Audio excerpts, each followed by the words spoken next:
Denver Broncos Mile High View, no commercials, no bullshit. So we've just gone through the 2021 draft with the Denver Broncos. Of course, as you would probably guess, it wasn't something that we're doing victory laps about here at Mile High View. So we're going to be breaking this draft down into different videos. This video is about the Surtain second pick, and it's well established, and I don't want to be like these other outfits that want to play games. This was an Elway pick. It was documented as an Elway pick. It was verified as an Elway pick, and it's an Elway as usual pick.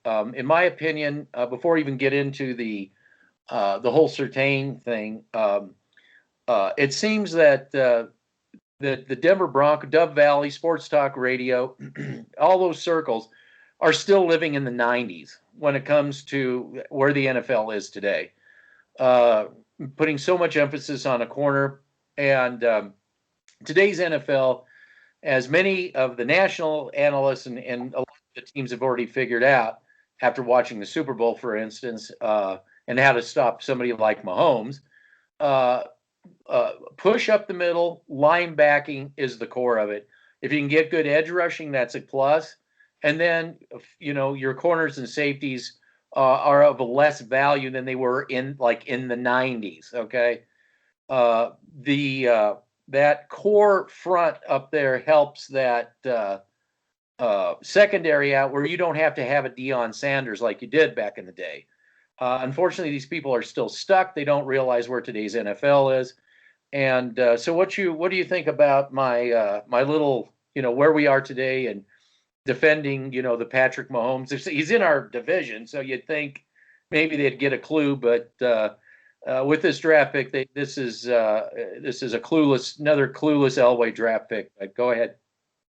So I want to bring up something with the whole Surtain thing. I didn't like the pick to begin with because he was my third corner in this draft. He wasn't my first. I had two other corners ahead of Surtain. That is well documented in our last video.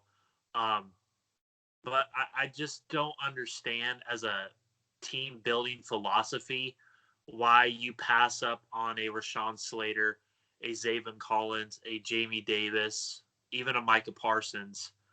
No Parsons. Sorry, go ahead. Keep going. But I think that the Chiefs had a great draft. I think that the Bills had an unbelievable draft. I think they had the best draft out of anybody. The Colts, the Chargers are starting to get a clue. I mean, this is ridiculous. They're stuck in the 90s. And to go off of your Elway pick, I got a lot of people in the comments saying that Elway got fired. No, Elway fired himself from that GM role, and he took a higher position as a director of player personnel. Yeah, excuse me. So when you get a promotion, that's now considered being fired. It's in this weird universe we live in now. Getting fired isn't actually losing your job; it's actually getting promoted now, right? That apparently is what firing is. Apparently, because Elway as the GM was starting to get heat from a lot of Bronco fans, and at the end of the day, this was Elway's pick. Mike Kliss came out and said it. So did George Payton. They said that if you are so wrapped up in the fact that you have your John Elway poster and you love him to death as a GM, that to me is misunderstanding my standpoint in. I'm trying to get across to people this draft, the draft picks that the Denver Broncos had, there's only two draft picks I like. I give this draft class a D+ because that is not how you build an NFL franchise. Drafting two safeties on the third day, how's that going to help out your team? Okay, depth. We'll get into that. This is the Surtain. This is the Surtain. Am I saying that right? Surtain, right? Surtain. It doesn't matter. I mean, I think it's Surtain. But I'll just, sorry for going off topic. The Surtain thing, I didn't like the pick to begin with. I hated it because the national media said, yeah, but he gets beat over the top. Who does that remind you of, Broncos country? We already have that on the roster in Kareem Jackson and Justin Simmons. We And paid. Michael Ojemudia. They just again stuck in the 90s. You got an organization, or sports talk radio, and this bubble, people inside it. It's just they're stuck in the 90s. They didn't watch they got nothing out of the Super Bowl but Tom Brady, I guess. It was Tom Brady played defense too and stopped Mahomes. So anyway, here's the thing. It's like you said. So Elway, first of all, had his sights on Surtain. But let's be honest here. I'm going to go off topic a tad. Obviously, if the quarterback that the Niners took, Trey Lance, if he was available, John Elway probably couldn't help himself and probably would have got Trey Lance. That was their guy. Any other quarterback because you sign Locke to 6 years to develop him. So what do? You stab him in the back and get somebody else. That's what you do at the Valley. But didn't they do that with Teddy Bridgewater?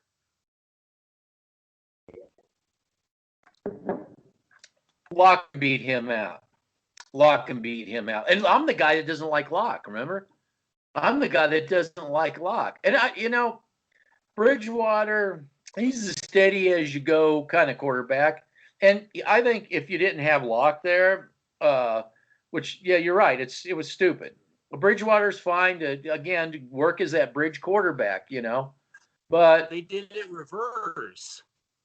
If you didn't have Drew Lock on this roster, I would like the Teddy Bridgewater move more. I don't like the Teddy Bridgewater in this fact. This is Shermer's pick. This is Elway's pick. I know we're a little off topic. This will be the Surtain deal here in a minute, but there is one aspect to this I do like. Since the Denver Broncos offensive line is not what people locally here and people like John Clayton are advertising it to be, it's very likely that one or both of those quarterbacks are going to get injured at some point. They're going to get them killed. Maybe I don't know, does this draft class help that out? I don't know. Does Cushenberry I don't know. I'm not sure, Jawan James. I'm just saying. They didn't address that either in this. I'm just saying. So, of course they don't do that because, again, they're not a real organization. They're a clown show. The Denver Broncos, unfortunately, they're not a Pat Bowlen organization anymore. And I think the problem is people think it's still that Pat, and they still see it as the Pat Bowlen organization, that it is not even remotely a Pat Bowlen organization. And this will go back into Surtain because this is all Elway, because Pat Bowlen wasn't picking, and we didn't have Elway picking. So, again, I can't judge our scouts because, again, it's like an albatross around. But then when I look at the later picks that they got, you just put your hands up. So I want to talk about the two quarterbacks real quick. There's the one upside is if one of them gets injured because of this offensive line, at least they can keep going. But the biggest thing is Locke should be out there. I mean, the bottom line is Locke should be out there. And quite frankly, Bridgewater should be the backup. I mean, because the plan was to develop Locke, right? Yeah. So if you needed somebody, if Locke starts, it should be that way. It should. I mean, he'd be the most expensive backup, but that's the way it should be. So I don't want to talk about Surtain. Yeah, you're right. So the media, the word is there's asterisks with this guy, and here let's stop for a second too. Okay, get back into this 90s football all of a sudden. I don't care what the morons locally here have to say because they're not in with what's going on today. He shouldn't. I don't care how. Let's say Surtain. So let's just say, for sake of conversation, he's Deion Sanders. No.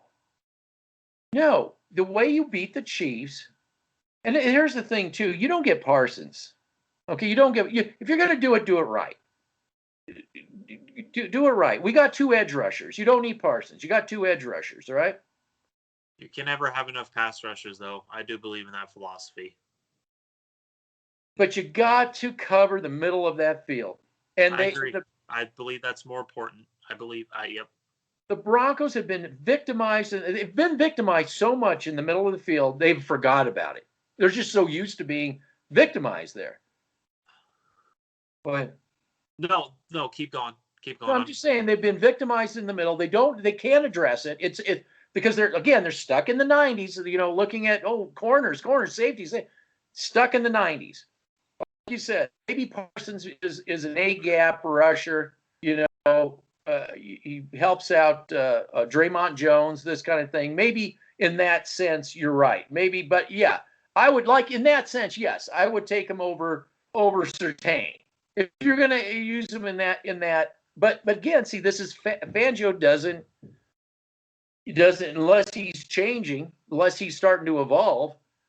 He doesn't blitz that often. He blitzed more this past year. Yes, he did, because his corners were getting Fangio's injured. System. You draft a Collins because he's playing in that area, sideline to sideline, and protecting the run against the run getting into the secondary, and he's taking care of Casey. Anything in the middle, any of the tight ends, he can do that. And they went in the first round because I kept saying to people, these type of linebackers are coveted. And then the conversation nationally was how the evolution of the game is going on right now. And I believe that the Broncos haven't evolved as an organization since Pat Bowlen has passed away in the head. I think that this organization, like you said, is still stuck in the 90s Raiders model, where you're gonna be hard on the edges and soft in the middle. This draft was a full-on Al Davis type draft. Besides the 2 picks in the late third round. Third round is the best they got. Yeah, so, the third round, besides the running back, were my favorite picks. So, and we're gonna we'll tie in a running back in a different video, but this is the Surtain video, the second. I think you were right. Colby was communicating with me off record here, and he says, I think we're going to get burned on this. I think this is going to come back to haunt us. And the funny thing is that I got that gut feeling too, because of all this. Yeah, but you got these asterisks, and and then you said that by looking at the game film, he shouldn't have been drafted at the top. That there's no way he should have been. Well, obviously they picked Horn over him. Horn went before he did, and there's a reason for that. I want to expand on that point, because I think that you were right as well with the whole Surtain argument that I want to bring up to people that have been saying in the comments that this was a great pick. I don't believe this is a great pick, because if you go back and watch the film, the reason I had J.C. Horn and Caleb Farley over Patrick Surtain is because those guys can run with receivers that have straight line speed, and they can stick to their players. The one distinct difference between a Farley and a Horn that a Surtain doesn't have as well is hip fluidity and ball recognition. Those are very important as a corner. You need to have great fluid hips so you can turn and run with your receiver. Surtain is very stiff in his sets, and that gives players that have straight line speed a leg up. So unless you're going to be running a dime defense and a more nickel defense, which I believe that we're going to be running a lot more, and I think this goes back to the point where Fangio, I think, has evolved in that, because he knows that the front 7 can't get to the quarterback. That's why he's running these more dime and nickel sets, because what is he going to count on a Draymond Jones going one-on-one? With that being said, Surtain and J.C. Horn was my number 1, Farley my number 2, then it was Surtain. I even had, what was the guy, Eric Stokes from Georgia, neck and neck with Surtain. That guy went to Green Bay. So this pick that everybody's hyping it up to be a B plus A plus pick, it's not going to change the fortunes of the Denver Broncos because he's going to be the fourth, fifth corner on your depth chart. Why did you go after Ronald Darby and Caleb Farley? Or sorry, Kyle Fuller? If you were going to pick a corner, then why didn't you just be like, okay, we're going to bring in just Ronald Darby, and then we can go after a J.C. Horn, a Caleb Farley, and he can develop right next to a Ronald Darby and a Bryce Callahan. But he's going to be right with Michael Ojemudia, who are very similar players in their own right. Yeah, the only thing that you can hope for is can he catch up to the guys that went, like Horn? Can he evolve? Will he be able to do that? And the type of player that I see as a Patrick Surtain, my player comp, and I know you don't like him, but I have to because I'm into this stuff. My player comp was Xavier Rhodes. That guy wasn't special. He was a cover 3 corner. This is what Surtain is. He is not a man-to-man corner because he gets burned over the top like a Justin Simmons, a Michael Ojemudia. Okay, so what you're going to do at a later date, and it's going to be, at some point soon, you're going to break down in the film, and it's not going to be just six shots. You'll break down the film. You're going to show the difference between the two corners and explain and discuss. So instead of just, agreed, the same garbage that you get everywhere else, we're going to show you film. And this guy's going to supply. Do you get the L22 for Yes. that? Yes. Okay, I don't care if you have to record it on your phone, but we will get it out there and break it down, and I'll put it on I'll run it as a timeline, and you also sent me other footage of some of the other picks. I'll put that online too. I'll get all this stuff out, but you were the one that said you didn't like the Judy pick, and it turns out that pick was not, and everybody around the league had come to us because we discuss like adults. We don't act like children. We discuss like with adults, with other organizations, fans of other organizations. They all said, you're going to regret that. And, in this whole Aaron Rodgers nonsense coming to Denver, could you imagine Judy saying to Rodgers, you threw the ball too hard? Could you just imagine that? And then him tweeting to his friends and stuff. You think Aaron? Here, I'm just going to say something about Locke real quick. One thing I better see with Locke, with the way people like Cecil Whammy, Sports Talk Radio, and the Broncos, the way he was treated, you better come in with a bit of an attitude, a chip on your shoulder. If you don't, I want you gone, because you better have a chip on your shoulder. You better. You should. You should have a chip on your shoulder. And I want to see you play with that. If people like Dropsy Doodle Judy is dropping the ball, you get on his fucking ass. You get on his ass if you're the quarterback. So you're not going to hang me out like that. You start catching that ball or get out of here. We'll get Cleveland. We'll have Cleveland take your place. I don't care if you're a number 1 draft pick. Cleveland, and that was the whole thing. Tyreek Cleveland showing him up, and then the coaching staff having to get him off because he's making Judy look like a fool. Sorry that I went on a little bit of a rant, but I better see some attitude from Locke. Better see it. I agree with you. I wouldn't want anything with Sports Talk Radio, the way that they have been treating Locke, hating on him. The way they have treated Locke, I haven't seen anything like it in the 5 years since Bolin has left this organization with any quarterback. I think Locke is the most hated Denver Broncos quarterback in Denver Broncos history. Oh man, it goes back to Kyle Orton. Then even Tim Tebow. It was like, oh, we got Manning now. Get out of here. And then after Manning, the next guy up, kick him in the ass, get him out of here. Yes. The guy from Minnesota, kick him out. The guy from the Ravens, get rid of him. Yeah. Flacco, yep. Yeah. Oh, what about I'm trying to think. Driscoll. The only thing he did was keep the Broncos in. He never should. the offense should have never even been in that game. The Broncos, all he did was keep the Broncos in that game. I think that Jeff Driscoll's I think Jeff Driscoll's an okay backup in my opinion. But he's got an arm. But you're going to tell me that Teddy Bridgewater, man, I'm going off. Well, no, I mean, who was the other backup that they loved so Brett much? Rippon. You know, yeah, I don't know what Driscoll did. I mean, he just, yeah, it was like somebody turned the spigots on and the defenders were coming at him, and they got lock killed. And I even had a video showing it. It was the offensive line breakdown. But remember that this offensive line is the best in the AFC West, and on top of that, that Locke got himself killed. It wasn't the offensive line. Wow. That stuff, that would not – could you imagine how fast that would turn around if Rodgers came? That's the only upside, but he's not coming to Denver. He's not coming to Denver. He's going to go to the Raiders.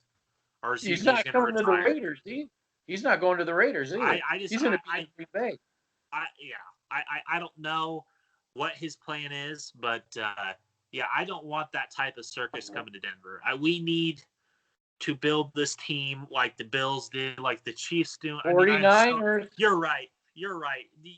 Thank you. I think that we need to have a conversation sometime about this Chiefs GM and scouting department. It is head and shoulders above the Denver Broncos. Well, you're right. You're the first person to bring this guy up.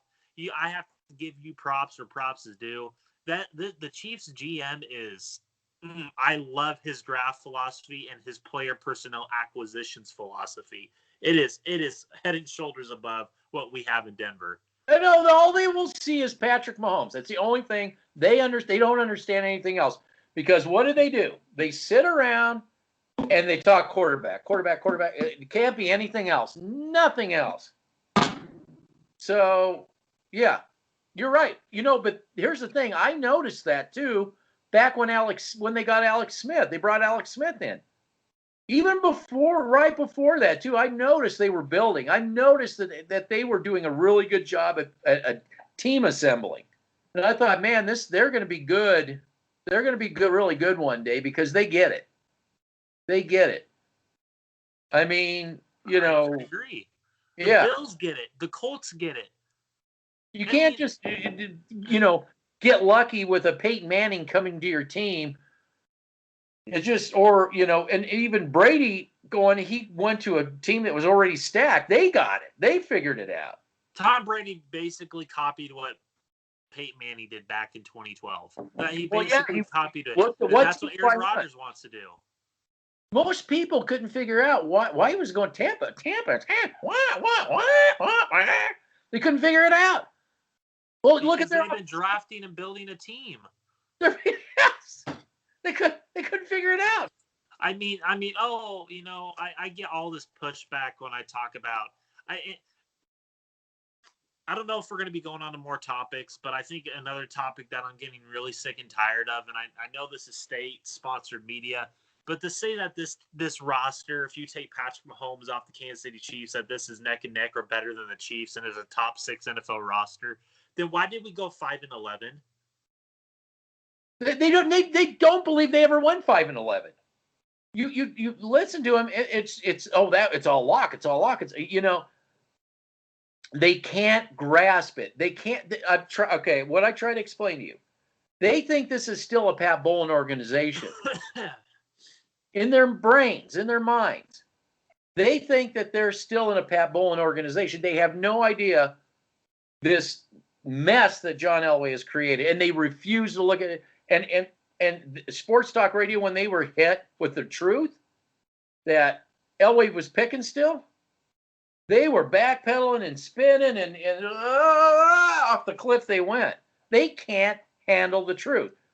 They can't. I don't even want to listen to them. That comment in here, and I'm not too worked up about it, but I have to bring the truth, and the truth is that Elway fired himself. He took a better role. He's the director of player personnel.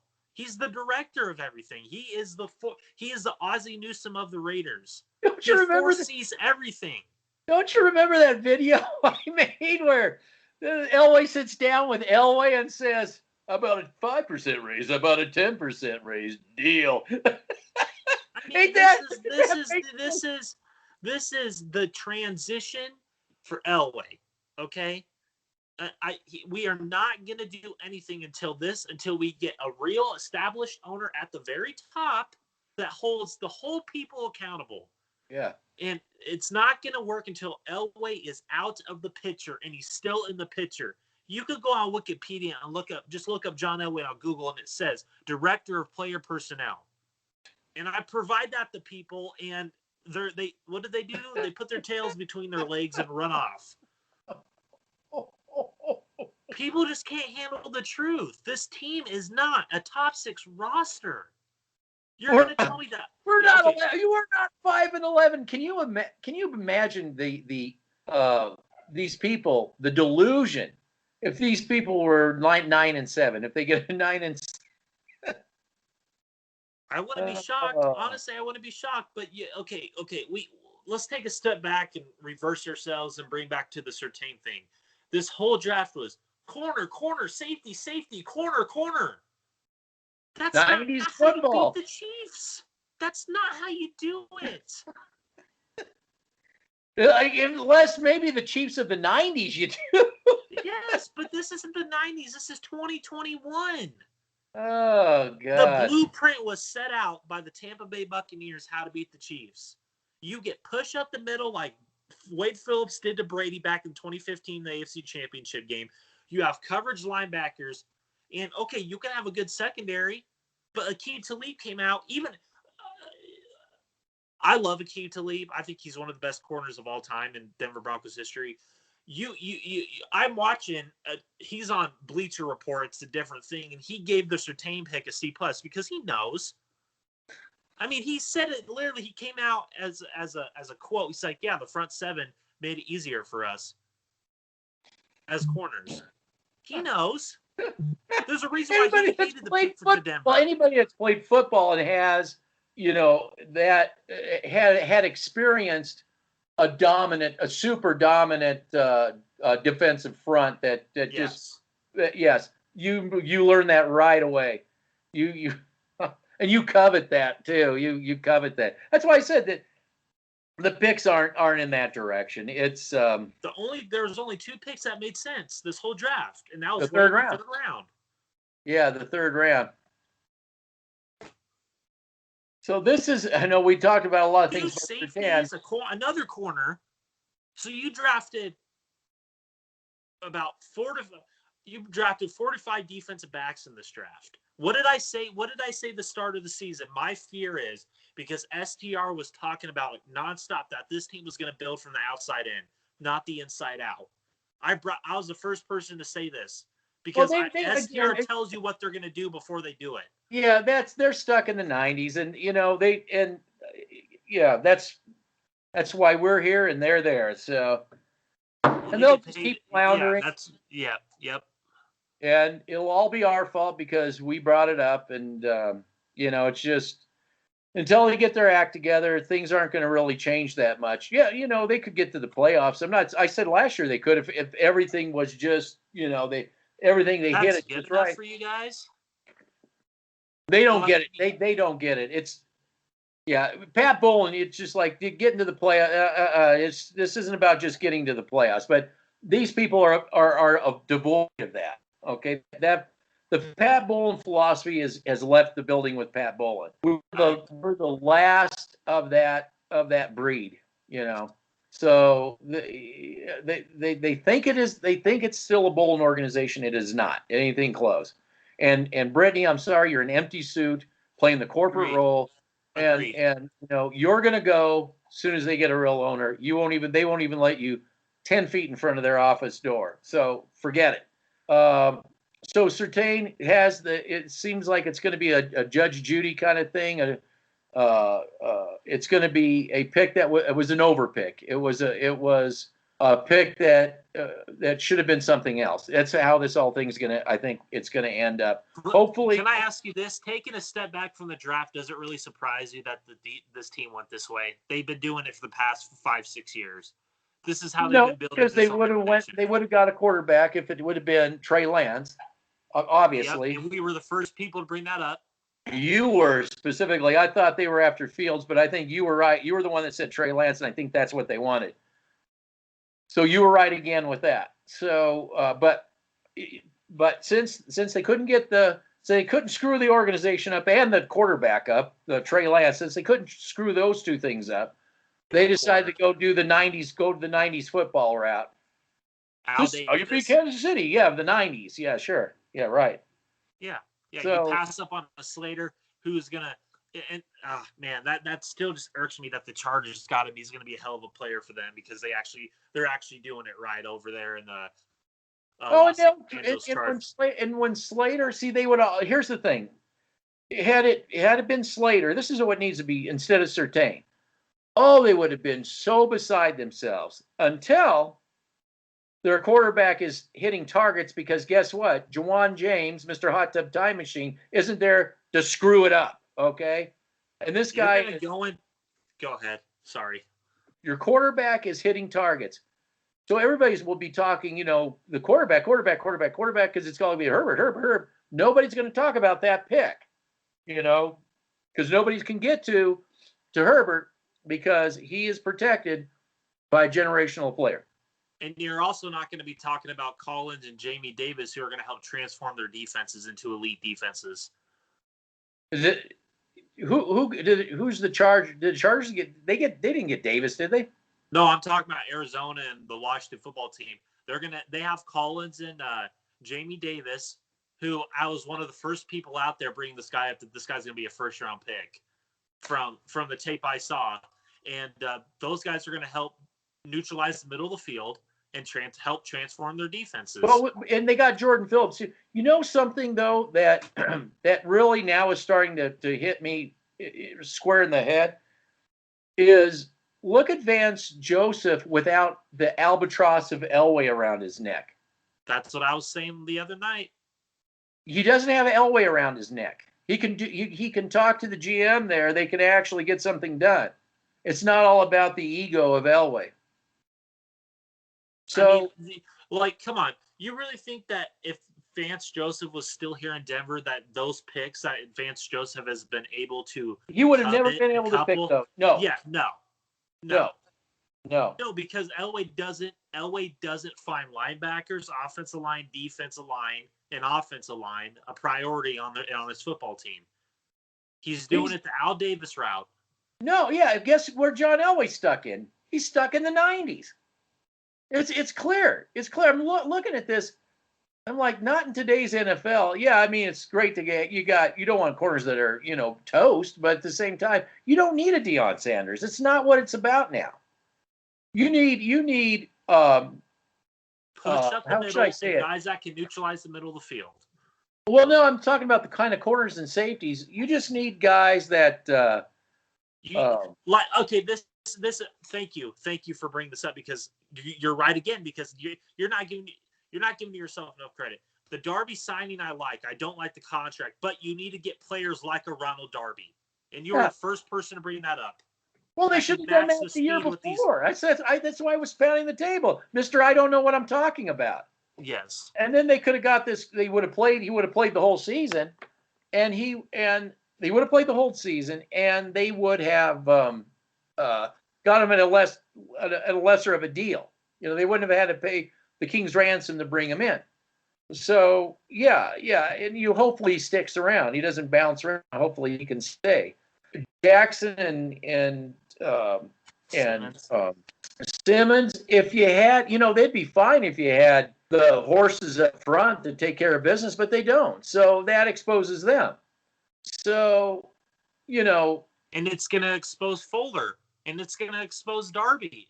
Let me put it this way: if you have, let's say, top 15 to top 10 corners and safeties, and you have some of the leagues, you're in the top 3 up front in linebacking. Do you think you can get the job done with that? That's where I'm coming from. If you can get that push up the middle, contain on the edges, I don't even think you need to sack the quarterback. But if you can contain the quarterback on the edges at least, but get that push in the middle, right? And I think you're onto something. I think that when it comes to how to play defense, I think Aaron Donald's a perfect example of why you need an Aaron Donald type player in the middle of your defense, because he can make a life difficult for a quarterback. Well, Just yeah, the Malik last Jackson. year. Well, last season, I showed the film of Tom Brady getting chased around by getting hit right in his face from the Raiders. Name Cleo Mack. So yeah, he's in Brady's face, and Brady lost that game. He looked just like Mahomes did. He looked just like Mahomes did in the Super Bowl. And it's not just Brady Mahomes. That's for every quarterback in the National It's Football. every quarter. Exactly. Because, and again, these guys, oh my God, it's Aaron Rodgers. Oh, he made MVP. Baby, you know me. So, yeah, no, they just don't get it. So, here's the problem I have with the Aaron Rodgers argument. Number one, this offensive line is not as good as the Green Bay's offensive line. I don't care what you say. what John Clayton says. Well, John Clayton, I don't think he's a Denver Bronco fan. But you bring Aaron Rodgers to this type of offensive line, he's going to get killed. Oh, well, he was the MVP. He's mobile enough. No, he's like a Tom Brady. He's like a Patrick Mahomes. They stay in the pocket and manipulate the pocket very well when they have a good front in front of them. That's with every National Football League quarterback. That's what Brady, Mahomes, Rodgers do best is they get the ball out quick. And that's one of the traits that you need as a quarterback is being accurate with the football from the mid-range on. You need to be a quick processor, and you need to get the ball out quick. That's why Brady, Mahomes, Rodgers, Wilson are all successful in what they do. Well, I really was hoping that Rodgers would come here just for the fact that he would start complaining about all the stuff we're complaining about. I know there's no doubt in my mind about it. He would say, well, you think Green Bay's a clown show? Wait, you hadn't seen nothing yet. But there are players out there that have played with the Broncos before and have said what we've said, and the Broncos media has vindicated them and blocked them from ever coming into a type of scenery that exposes John Elway to the point where Broncos country who have orange and blue colored glasses and the media that loves John Elway don't want them to see. Like a TJ Ward, for example. You should have heard the comments he said. Aqib Talib, once he said that he's releasing all the dogs, look how quickly he got traded. Yeah. It makes no sense to me. And Patrick Surtain, can I just say this? They're already making this comparison. Patrick Surtain is no Champ Bailey or Aqib Talib. I don't want to hear it. He's not. He's not. I'm sorry. It's just another pick that's going to go south on Elway. It's Jerry just Jeudy 2.0 pick. What 2.0? Jerry Jeudy 2.0 pick. Yeah, basically, yeah. It's just you roll your eyes. Yeah, keep patting yourself on the back, people. Yep, and this is why I give this draft a D+. Is because you go after corners and safeties and you say backs. D or did you say D or B? D is plus. D is in dog? Yes, D is in dog, D+. Okay, I said C-. I hated this draft. There's only two picks I liked in this draft were Aaron Browning and the guy from Wisconsin, Whitewater. And you got some film and some discussion on that. Yes, I do. Yeah. Do you want me to talk about the discussion? Or do you want me to discuss it? Because it's just film breakdown. I didn't discuss it, but if you want me to, I can discuss it right away, real quick. Yeah, well, yeah. Go ahead and talk about that, and then I want you to do some audio recordings of yours. Go back and watch it, and I'll take the audio and put it with the video. Okay, so the Aaron Browning pick I really loved because he was my fourth linebacker behind Micah Parsons in this draft. The reason I say that is because Aaron Browning has good sideline speed. We haven't had that since Danny Trevathan. And I think that he can develop into a coverage linebacker. And I think his instincts will be developed too because he has a Vic Fangio. and that can help him, Ed Donatel, etc. I think that this was a very solid pick for the Denver Broncos. I give it a B pick. My favorite pick of this whole draft is the Wisconsin Whitewater pick, because I think that this guy has the power, the footwork, the leverage ability to be a center or a guard in this league, which we desperately need. I think What did that tell you? What did that tell you about the Cushenberry pick? He gets pushed back. This Wisconsin Whitewater player does not get pushed back very often, and it's rare. This dude is very, like, you said that he's small. I don't really go off of that. I kind of just go off of if you have good leverage instead of getting pushed back. And if he gets beat, he recovers very quickly. And I think that's a very important trait from any lineman. If you get beat, you need to be able to recover quickly as an offensive lineman. Yeah, I will here pretty soon. I just got called to chow. But this is the thing. What did this pick say about Cushenberry, the Cushenberry pick? He's on thin ice. So when we hear about how great the draft pick was, the drafts were last year, they're patting themselves on the back like they always do. Judy, Cushenberry. You were the first person to say it, too. Well, no, actually, you know who was I just noticed it as on film. But the first person was D-Mac's sidekick there. Columbus? Yeah, Tyler Columbus. It was Tyler Columbus. He said, oh, boy, I don't know. I mean, I'm watching. So I took note of that because he's an offensive lineman. And then I'm like, yeah, he's maybe he develops. Again, maybe like you said that. Maybe he develops, But that does say something about the pick. And it does say something about the scouting. It's not just saying something about it's how high of a pick it was. This was a mid to late third round pick. If this was a fifth, sixth, seventh round pick, or even a fourth round pick, and I would have a little bit of hesitation with it. But this was your third pick. What? Are we talking Cushenberry? No, I'm talking about Whitewater. I think. No, I'm talking. Well, what was Cushenberry? He was a third round pick. Okay. And so you see the overlap with it. I mean, come on now.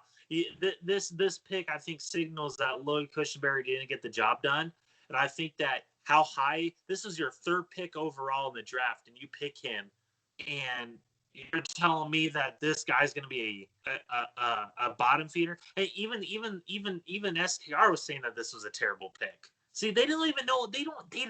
You're right. They don't know. They're stuck in the 90s. They're so focused on skill position players, corners, safeties. They forget about the offense, defensive line, and coverage linebackers that can neutralize the middle. Oh, I thought they actually liked him. What I was hearing, I didn't get to hear too much. But who was that? It's half and half with the Wisconsin Whitewater. Some people love it, some people hate it. Well, yeah, you hate it until he protects the quarterback and he's hitting targets. But hey, you know what? The thing I like about this pick is I don't hear a lot of but with Surtain. Yeah. Well, we're gonna end this, and I'm gonna go eat some chow. And then we're gonna come back. I'm gonna talk about this whole running back thing. Okay. All right. Cool. All right. All right. Take care. Yep. Talk to you in a bit.